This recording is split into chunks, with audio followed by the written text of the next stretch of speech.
ওই আমি কত জনমে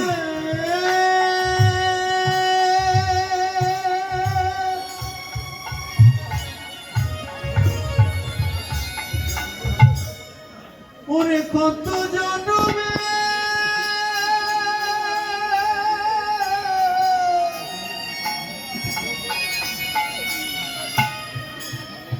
ওরে অপরাধী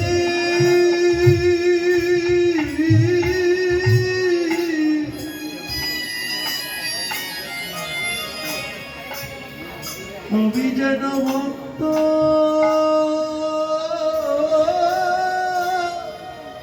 সঙ্গ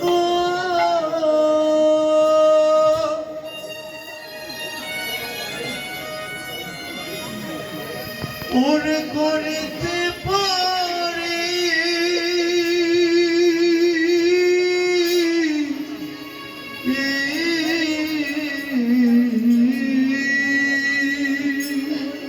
বাবা ভেবে না জানে আমি কত জনমের অপরাধী। তাই বাবা তুই আমার সন্তান হয়ে ভগবানের চরণ লাভ করতে পারলি, আর আমি তোর মা হয়ে ভগবানের লাভ করতে পারলাম না।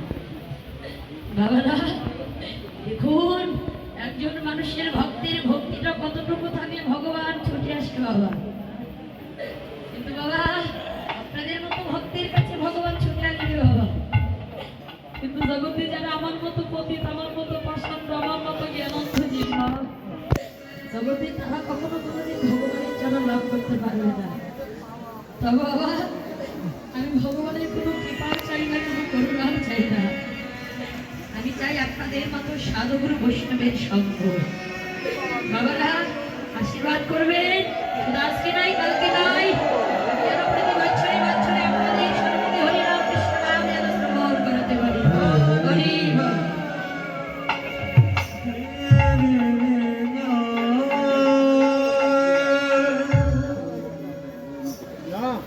কি বলছেন মাইনা? মরমে লাগিল গলা না জয়তা সরা, নয়নে অঞ্জন হইয়া লাগিয়াছে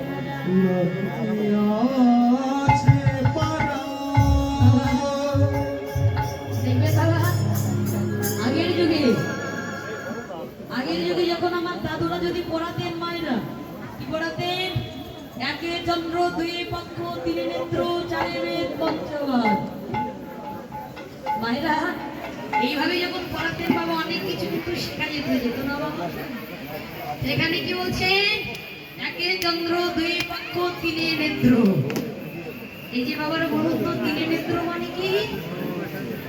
তিন নেত্র মানে হচ্ছে তিনটি নয়ন। আচ্ছা মায়েরা বলুন তো, এই জাগতিক জগতে আমরা কাদের কাছে তিনটি নয়ন দেখতে পাই? মায়েরা কাদের কাছে? এই জাগতিক জগতে আমরা ভোলানাথের কাছে তিনটি নয়ন দেখতে পাই, মা দুর্গার কাছে, মা কালীর কাছে।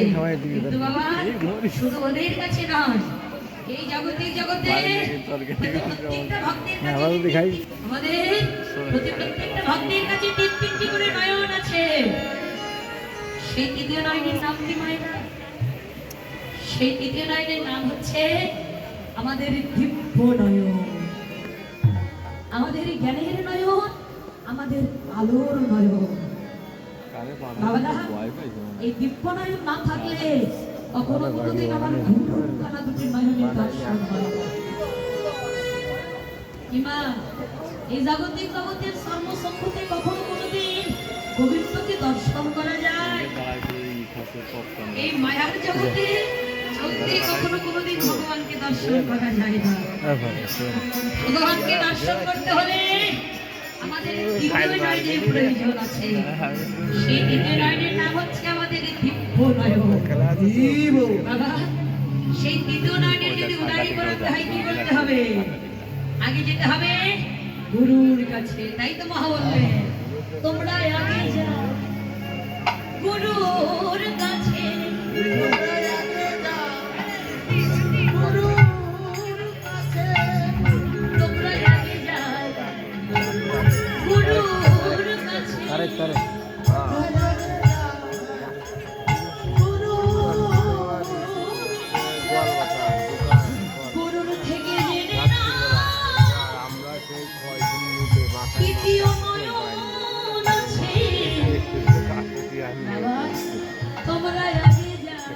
ওই গুরুর কাছে যেতে দাও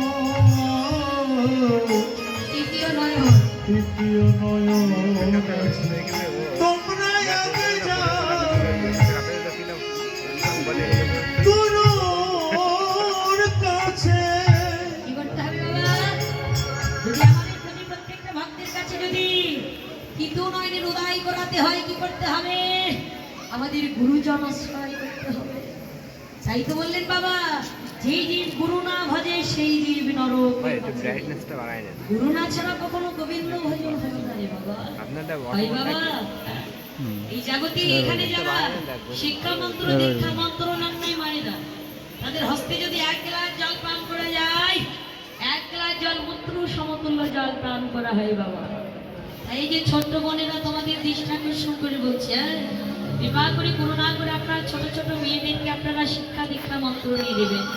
কেন জানেন? তাদের হস্তে যদি একটি দুজন ব্যক্তিকে যদি জল খাওয়াই বাবা, সে তো নিজে অপরাধী হবে না, অপরাধ হবে না। নিজে অপরাধী হবেন না, অপরকেও